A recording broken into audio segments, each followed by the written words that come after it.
Good afternoon, Packers fans. Aaron Nagler here with your Packers Daily Chat, coming to you live on the Cheesehead TV social channels. Happy trade deadline day. And as expected, the Packers weren't exactly active in that arena, though they did make a bunch of transactions today, which we'll get to in a second. But I don't think anyone should be surprised at the fact that the Packers sat still, stood pat, as it were, in the trade market after legit making probably the biggest trade of the NFL year a couple months ago when acquiring Micah Parsons. There was some noise, some rumblings out there of, interest in this guy or that guy, but ultimately not surprised that Brian Gutekunst and company weren't ready to give up more draft capital for, guys who might certainly be able to come in and help. But the window for the Green Bay Packers is not just this year. And I know you look at some of the moves made around the league, certainly by the Colts, but then also by the Seahawks, etc. And you think, wow, those are teams really going for it in 2025. And yeah, no question about it. Of course, one of those components that's working in their favor and making them able to do so is the fact that they aren't paying top tier quarterback money and or record setting edge money, which the Packers are doing both, along with a premium contract for their right tackle. The Packers have a championship window here for the next few years, but the lack of their first round picks and the fact that they do have this very, I don't want to say completely top heavy roster, but it's starting to, get filled with more and more guys being handed premium contracts. They are going to be in need of cheap labor, and that comes through the draft. So the fact that they didn't ship off some, not even premium picks, but mid-round picks this time around doesn't surprise me, shouldn't surprise you. And I think most Packers fans were ready for that and understand that. But always there are going to be some grumbling. I've got people in my mentions talking, oh, same old thing. It's like literally 2 months ago, the Packers made the biggest move in the NFL calendar year. But always looking for more. It's a what have you done for me lately league. And coming off a loss like the Packers did against the Panthers, I understand fans thinking and wanting some help. And like I said, they did make a number of moves today. Not that any of them are going to be earth-shattering and championship-defining, but it's part of putting your roster together. I think that's one of the things that kind of gets lost when people talk about the job that really any general manager does, but Brian in particular. They are putting together a roster that not only will compete for, the NFC North or the NFC or God forbid a championship, but they're also setting things up for a window, probably a 2 or 3 year window after the Micah Parsons trade. So your moves today from the Packers, the saddest of which, of course, is the placing of Tucker Kraft on injured reserve. While they did sign Aaron Mosby and Josh Wiley from the practice squad, a defensive lineman and a tight end, respectively. Mosby, you've seen on the field for the Packers a few times intermittently over the course of the last year or so. Wiley, I thought, had a nice camp, though. No one's going to expect him to come in and make instant impact. He is certainly there mostly to fill the back end of the depth chart. And then on the practice squad, the Packers signed tight end McCallan Castles, who they had in for a workout on Monday. A tight end named Drake Dabney, who I know very little about. Christian Welch, who they had released after the Panthers game. They had signed him to the 53-man roster. They had then released him and now bring him back onto the practice squad.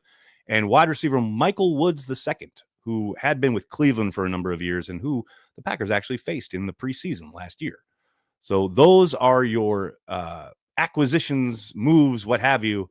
The only other kind of corresponding move, the Packers released Lectius Smith, the offensive lineman, from the practice squad, who they had acquired a couple of weeks ago from after New England let him go. This is his, I believe, third time being with Green Bay. So who knows? He'll probably be back in the future. But those are the housekeeping items.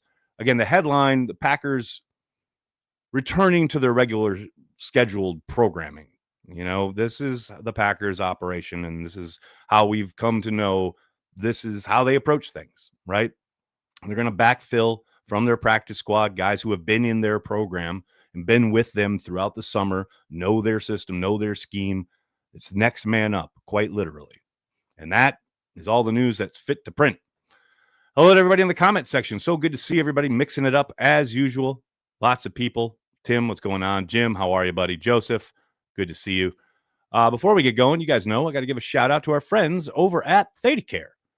ThedaCare is a proud sponsor of Cheesehead TV.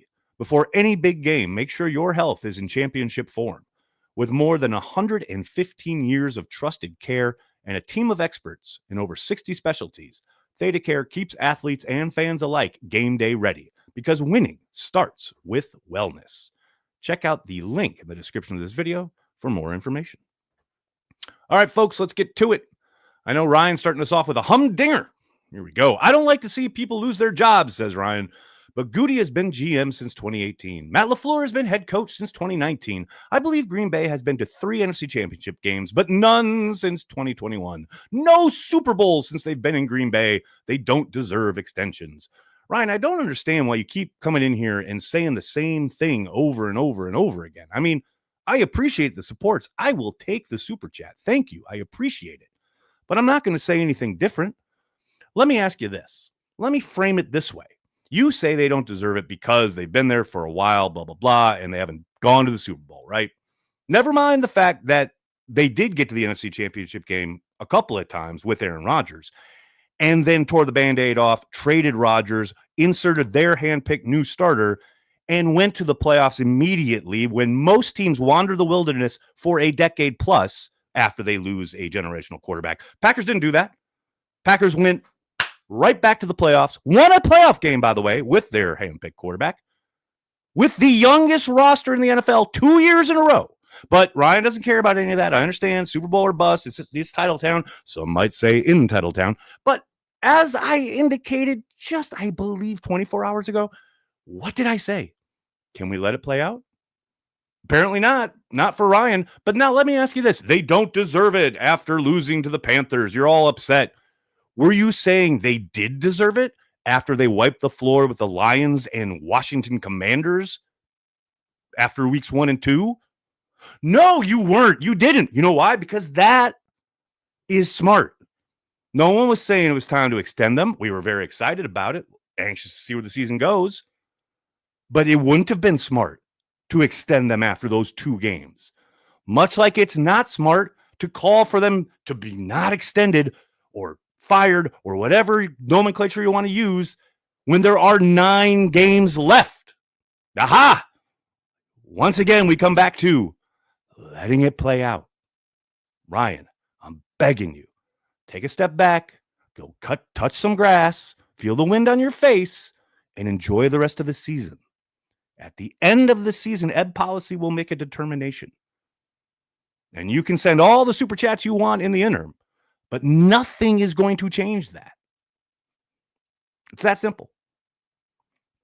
But again, I appreciate the support. Chad, what's up, man? This is the first time with LaFleur where I feel like the issue is coaching and not talent. Now on the fence about if he can take them to the next step. That's understandable after that game, man. I very much get where you're coming from. I would say it would help if he had an offensive line. Right now, the offensive line is a bit of a disaster. It is very inconsistent. There are moments. There are plays. There are stretches where they look good, even, well, okay, I won't say dominating, but they do look like a top flight line here, there, every once in a while.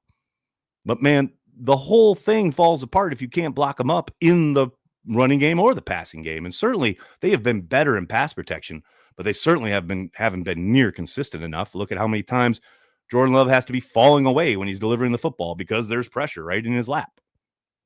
We all hoped that this offensive line would be a step forward from what we had seen the last couple of years. And if anything, it's been a step back. So I hear you, man. I feel that the frustration is very real, but at some point, they do need to execute up front. They do need to play better on a more consistent basis. Matt LaFleur didn't make Savion Williams fumble. Matt LaFleur didn't make Jordan Love throw it into triple coverage. Guys got to execute. It would help. Extremely. Charlie? Is it true the Panthers pick not defer or receive? Charlie, I can't really give you an answer because I got to admit, when we're doing the pregame show here on the watch party, I don't really know anything that's being kind of talked about pregame, whether lineups or coin tosses or what have you, until kickoff.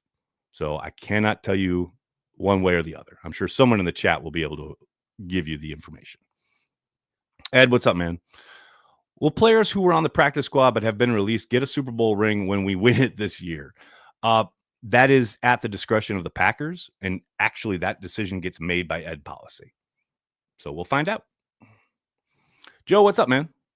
I see Morgan at left tackle next year and Belton at right guard. I think Walker and Ryan, free agents, and Jenkins, big cap hit, will be gone. Too much change for 1 year?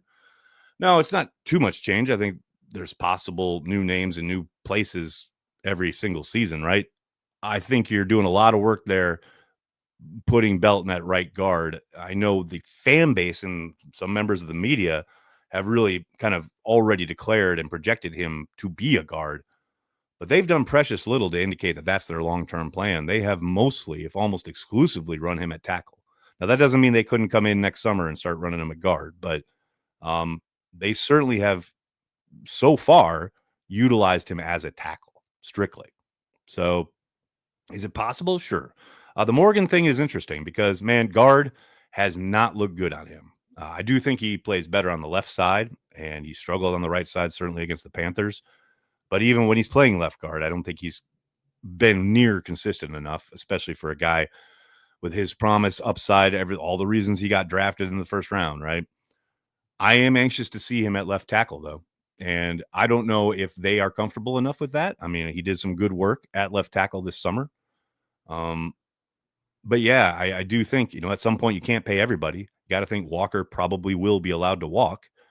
Maybe they open it up for Morgan and possible competition. I think that's a very real possibility. Of course, that's all way down the line. Right now, they just got to beat the Eagles. Rai, how are you, man? Still 5-2-1. I'm sensing a bounce back on Monday Night Football. Go Pack, go.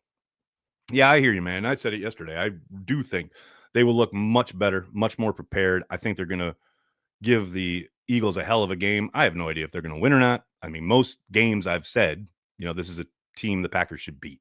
That was true in Arizona. That was true last week against the Carolina Panthers. The Eagles are going to be a tough matchup. No doubt about it. Can they beat them? Absolutely. Will they? They got to play a pretty clean game, and that has been very difficult for them to do so against whatever level of competition. So, yeah, I agree. And what's kind of maddening, and there was some jokes going around on Twitter this afternoon about, the Packers are still in the top 10 of DVOA, which would indicate, yeah, they are a good football team, right? On both sides of the ball, high-level play, etc. But that does make losing to the Panthers and Browns all the more frustrating because you are a good team that cannot get out of its own way and keeps dropping games to teams they should beat. That's a frustration. Mike Witt, how are you, man? Hey, Nags, I am a proud realist / Eeyore, but I have never called for Matt LaFleur to be fired. However, the year after year of playing down to your competition is very concerning. Wouldn't you agree? Well, I would agree, except I've seen it so many times with so many coaches. It's, I guess I just kind of baked it into the formula at this point. Happened quite a bit with McCarthy. Even happened with Holmgren on occasion. Nowhere near kind of with the consistency that we've seen in recent years. But yeah, man, I don't know. It seems, for me anyway, to be a case of, a team with all the talent in the world that is very young, very inconsistent, and definitely needs to find an ability to, play down in and down out with a consistency that would belie their age, And I know Gutekunst keeps talking about how they've played a lot of football. Well, they've played a lot of football, but they keep making similar mistakes again and again and again. I don't know, man. It's hard for me to, again, put that on the coaches because at some point, you got to expect the players to execute. Matt LaFleur's not making them false start. Matt LaFleur's not making them line up off sides. Matt LaFleur's not holding anybody at the line of scrimmage. These are all the things that are making them go backwards or giving their opponent yardage on defense that are out of the control of the coaching staff. So I don't know, man. It's just, yeah, I don't know. It's hard for me to really lay the blame at one particular point. Now, look, it does end with the head coach. He is responsible. And at some point, Ed Policy may feel exactly like you do and say, you know what? I don't think this team is ready when it needs to be week in and week out. I do think, and I've said this a couple times now over the course of the last calendar year, LaFleur seems to want to get more and more control and a tighter and tighter grip on his team. And I think by doing so, he makes his team play with a tension that is palpable. And this is not something you can quantify. It's not something you can point to on a spreadsheet. But, when you're talking that Friday quote about Halloween, I don't give a shit if it's Halloween. I'm a tough ass motherfucker and we got a game to win. And then you go out and you play like you did. Well, okay, you had a game to win, but everyone, I guess, was what? Focused on the game? Apparently not.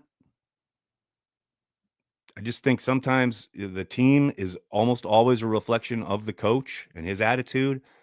And if you are so hell bent on being a control freak, guys get, seized up. They get tense, trying sometimes too hard. Like, oh, I gotta show coach I can do it. And then you fumble. And then you have offsides. And then you have a illegal procedure, I don't know, man, but it's hard for me to put it on just one thing. Nicholas, what's going on, man? How do you feel about shaking up the O-line, Jenkins back at guard, Ryan at center? It's possible. I'd be surprised, but, they've kind of tried that once already coming out of the bye week when they sat down Sean Ryan and put in Jordan Morgan at right guard. And initially it worked. But, yeah, man, anything at this point, I'm fine with. I don't think they're going to do anything drastic. I think guys just need to play better. It's going to be interesting to see how they line up if Aaron Banks is unable to go after getting injured yet again against the Panthers. But really, any kind of move like you're suggesting wouldn't surprise me. Braden, what's up, man? Are we concerned with Jordan's vision downfield? He throws check down passes and guys are open downfield. It's not often he does this, but significant. Braden, you've just described every quarterback who ever played the game. Man, I know, like, especially that first play, he's got Musgrave flashing across the middle of the field, who's breaking wide open as he's hitting the check down to Jacobs. But, they're playing in real time, fast as hell on the field. It's really easy to see from the camera angles we're given on our sofas. This guy has 300-pounders coming after him. No, I'm not concerned about any of that. That's the game of football, and it happens literally to every quarterback every single week. No exceptions. The greatest quarterbacks have that happen, and the worst quarterbacks have that happen. That's just part of the game. Pack Daddy, how are you, man? One thing that might help the O-line would be to vary when we snap the ball relative to the play clock. 1 billion% Pack Daddy, tell him what he's won. A free mention here on Packers Daily. Yes, 1,000% Pack Daddy. And it's interesting because if you'll remember, when they went to Detroit last year, and Detroit took advantage of exactly what you're talking about, much like we saw the Panthers do this past weekend. What they did the next week against the Seahawks was go tempo, especially early, in and out of the huddle, get up to the line of scrimmage and snap the ball. No adjustments, no ID the mic, none of that. They just got out of the huddle, got up to the line, and ran a play. And I suspect we're going to see that again against the Eagles on Monday night. Because, yes, you are gifting a defensive front the ability to get off at the snap of the ball when you know as a defender when the snap of the ball is going to occur. Because if they don't snap it, they're going to get a penalty. Could not agree more, man. I suspect that is going to be a focus on Monday night. Chad, what's up, man? 2 top favorite bourbon choices. Go, Pack, go. The one in the cupboard and the one that's open. How's that? I'm not picky, man. I'm a simple man. Aaron Harper, how are you? I'm thinking 88 is going to ball out next year. I think he's going to ball out this year. Oh, it's rest of the year, you say. Yes. I do think he's going to surprise some people. I don't think he's ever going to replace Tucker Kraft, right? No one expects him to. He is a very different type of player. But I keep saying it. He had a very good summer. Really showed off some of his ability, some of his athleticism. I won't be surprised if he is productive. And I'm not saying he's going to be even close to replicating the type of production that Tucker Kraft was having, but he is going to be an asset, especially now, given the fact that he'll probably have, a little part of the play sheet dedicated to plays where he is the main target. And I hope they get it to him early, get his confidence going. Because, yeah, he can be a weapon in this offense, no doubt about it. Porkmaster, what's up? I'm tired of being mad at the Packers, so I'm washing this week out of my mind, ready for Philly. It's a healthy approach, man. Sometimes that's all you got to do. Sometimes it's all you can do. Looking at a game like we just had, man, sometimes you just got to let it go. Move on to the next. It does help that, for the team as far as getting healthy, etc. There's that extra day. It stinks for us as fans that we have to wait that extra day, man, waiting throughout all of Sunday to watch all this football, and then you got to wait another day until getting to Monday night. That's hard, but hey, we love it. We know it, and I'm with you. I'm on to the next. William, how are you, man? Thoughts on Asante Samuel Jr., worth a shot? Yes, I saw the headline yesterday. He's been cleared by renowned doctors, et cetera, which is all well and good, but any team that would be interested would certainly have their own medical people look at him. I'd be very surprised if the Packers made that kind of move. I think Bo Melton is the answer to those questions. Mike, thanks again, man. Not a Packer question, but what are the Jets doing? Whoever plays them is going to have a second bye week, LOL.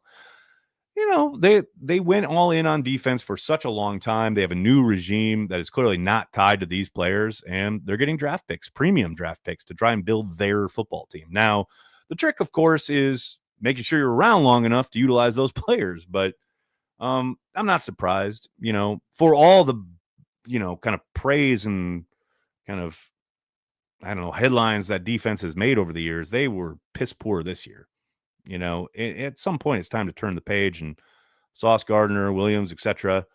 They were ready to move on, gather the picks that they can, and try and build something in the future. Now, of course, we all know when it comes to the Jets, they have to find a quarterback. They tried to take the swing with Aaron Rodgers and missed wildly, but that is until they figure that out. They've gone the Wilson route, they've gone the Darnold route. Darnold balling out now in Seattle. Until they figure that out, none of it really matters. But the best way to do that is collect these premium picks. They're going to have a top pick regardless because they're a terrible team, but they can package maybe those picks and get the quarterback at the top and then get another premium player. They're in a good position moving forward to build something else. But what was on offer was somebody else's remnants, and they're trying to close that chapter. So I get it. It sucks for long-suffering Jets fans, but they're used to it at this point. Mike, thanks again, man. You think we miss 11 more than people anticipated? He was a Swiss Army knife for us the last couple of years. Just a thought. Yeah, I do, especially when you look at how he was used in that first game and even the first part of that Washington game. But at the same time, you got to remember, he did really kind of disappeared on the second half of last season. Now, some of that was usage and some of that was drops, etc. But I do think, there's no doubt that he has a long history of being at the right place, right time, being utilized in a way that helps the team, move the sticks, get in position, and score some points. No doubt about it. Lieutenant Dan, next, can you update YouTube on for happy hour? Yes, the information will be up as soon as we're done here, which will be momentarily. Dave, how are you, man? Did you notice any lack of downhill running from the gun with speed from Josh Jacobs? I feel like we see way too many slow-moving shotgun runs. I hate shotgun runs in general, Dave. I don't know about speed. I don't know about, how they want to utilize zone, power, whatever. From the gun, I hate it. I hate it so much. I hate it with a passion. I hated it when they used it with A.J. Dillon. I hate it now when they use it with Josh Jacobs. And look, I understand there are certainly plays you can point to where Josh Jacobs is successful running out of the gun. But I love this offense when Love is under center and the back is behind him by a good margin and he can get ahead of steam going. You saw it a couple times against the Panthers. I just think they are a better team when they're operating that way. And then utilize that to get Love out on a gun on play action. They killed teams with that shit in 2023 with Jordan Love and Aaron Jones. I understand Jacobs is a different back, the different style, but you could still utilize some of the stuff that you utilized in 2023 under center with Josh Jacobs. And I think you'd start cooking. And I get one of the main reasons, and this is, I haven't talked to him, but my guesswork would be one of the main reasons Matt loves working so much out of the gun. All those runs set guys up to attack Josh Jacobs, etc., stacking boxes, triggering, and now Jordan Love is free to throw it. And all of our favorites, the wide receiver screen, the swing into the flat, the running back. And yeah, sometimes it's frustrating as hell, certainly this past game. But at other times, you've got things like the touchdown to Tucker Kraft against the Steelers. His first touchdown was a run solution. That was a called run play. So I get the conception of it. I hate it in practice. And I wish they'd go heavy under center and start running Josh Jacobs downhill between the tackles and then work play action off of that. That's my wish list. I don't think it's ever going to happen, but that's where I would love to see this offense live. Stanley, thank you, sir. A lot of ball game left. We need to go back under center, get the run game going. Look at you. Didn't even see that when I was talking, and we're in lockstep. Could not agree more, my guy. All right, everybody, I got to get going. Can't thank you enough for hanging out, talking Packers each and every day, Monday through Friday, right here on the Cheesehead TV social channels. Please do me a monster favor. Hit like on the video, subscribe to the channel, and then tell your friends and tell your family. Cheesehead TV. We are devoted to Green Bay Packers fans worldwide. Thanks a lot, everybody. Have a great night. Go Pack Go.